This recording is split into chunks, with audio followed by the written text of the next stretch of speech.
Time to consider Impressionism. So, Impressionism is a movement that arose in the last quarter of the 19th century, very familiar and popular to this day to American audiences. But one thing we might lose sight of now is just how radical the Impressionists were considered in their own time.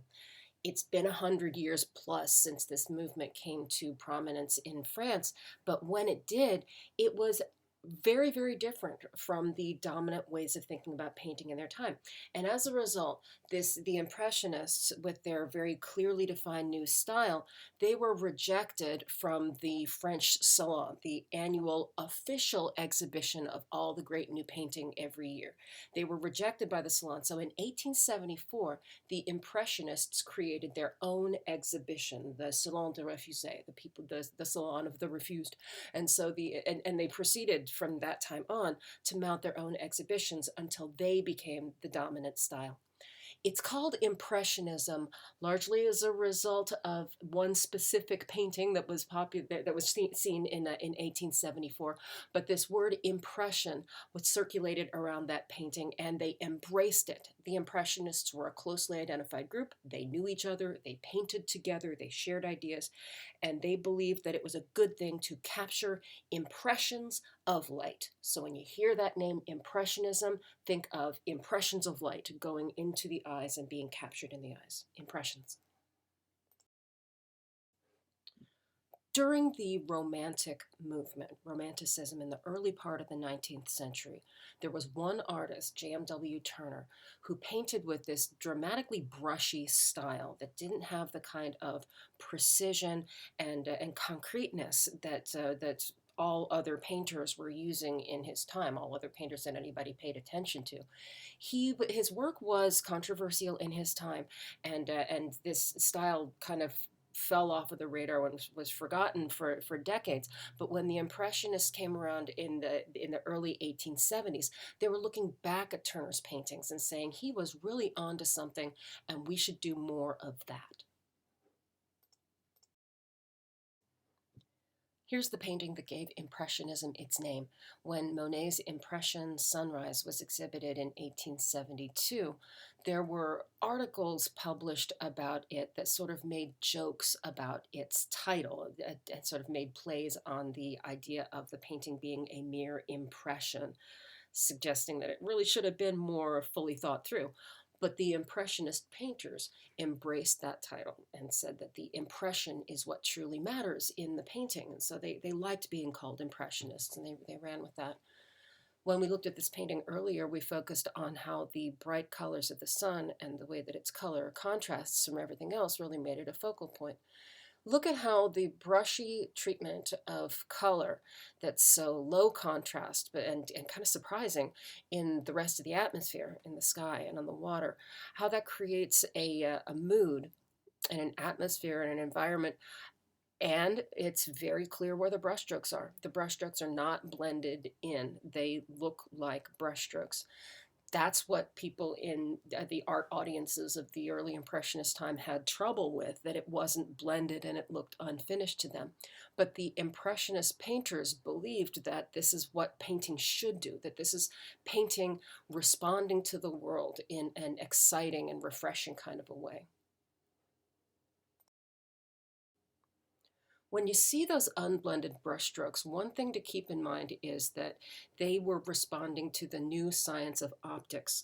The people had come to understand the way that the eyeball works, that there is a retina in the back of the eyeball that captures an impression that's projected onto it when light goes in through the tiny aperture and lens in the front of your eye.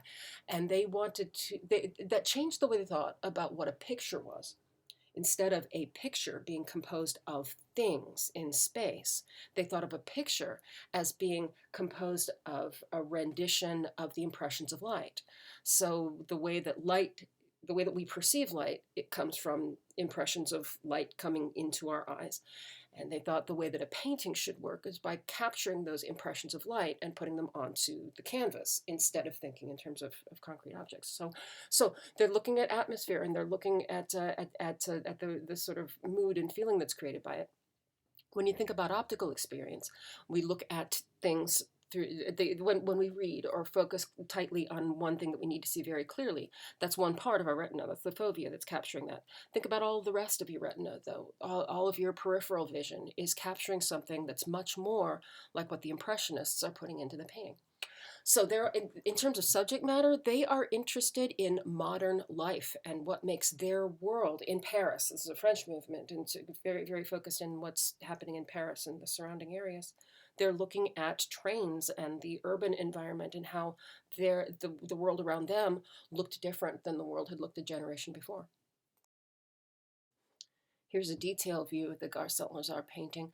Look how the brushstrokes are overlapping with each other but not blended in together to make them give a smooth finished effect, so that that immediacy of the finished painting is part of that feeling of Impressionism. You can also even see the canvas peeking through in some places on the right hand side of this detail view. When you look at Monet's painting, look at how he is capturing effects of light. And to explain what I mean by that, look at how his paintings capture what the weather is like, what angle the sun is coming in at, how much cloud cover there is, what time of year it is. That all affects the light quality that hits the subjects that Monet is paying attention to. And he wants to capture all of that in his paintings. So haystacks, right? So these are haystacks that he's painting out in the landscape in rural France. There's nothing particularly interesting about a haystack. It's just a thing in the landscape. What he's really interested in and why he keeps going back to this subject over and over again is because the quality of the light changes and the texture of the ground, the texture of the haystack, the texture of the trees and the mountain in the distance, that's all capturing the way that the light changes. And that's what Monet wants to capture in his paintings. In this particular haystack painting, look at what he does with the shadow here. The shadow is not gray. The shadow has blue in it, not gray in it. And this is one thing that really distinguishes Monet in particular from preceding generations, and that the other Impressionist painters learn from him. If you're truly capturing the way that light works in the world, shadows are not just the absence of light. They're not just like, you don't paint a shadow just by painting darkness into something. In the world that is illuminated by real light, where there's a shadow, it's not unilluminated. It's illuminated by ambient light. It's illuminated by light that is other than the primary light source. So here, the sun is your primary light source, and it's coming from the left. The ambient light is the rest of the sky and the light that's being reflected up from the snowy ground, and that all has a blue cast. So that's why the shadow here has the blue cast. He's capturing the way that color and light actually work in the world. Here's a detailed view so you can see how the shadow is composed of purples and blues and lavenders with a little bit of green of the ground peeking through that snow. In his later years, Monet spent a lot of time at a beautiful garden that he had built for himself on his rural estate, a water garden. So he painted water lily scene after water lily scene. And as he grew older, if you look at the date here, this is in the 20th century. He lived for a very long time and his eyesight gradually faded, but his paintings still look the same as they did before if you're looking at them in reproduction form, in a photograph or on your screen. If you see them in person, you'll see that the brushstrokes are larger because he's painting huge instead of painting small with small brushstrokes. He's painting big with big brushstrokes. So the way that the overall painting creates its impression has just gone up in scale, and he's still very much in tune with the effects of light.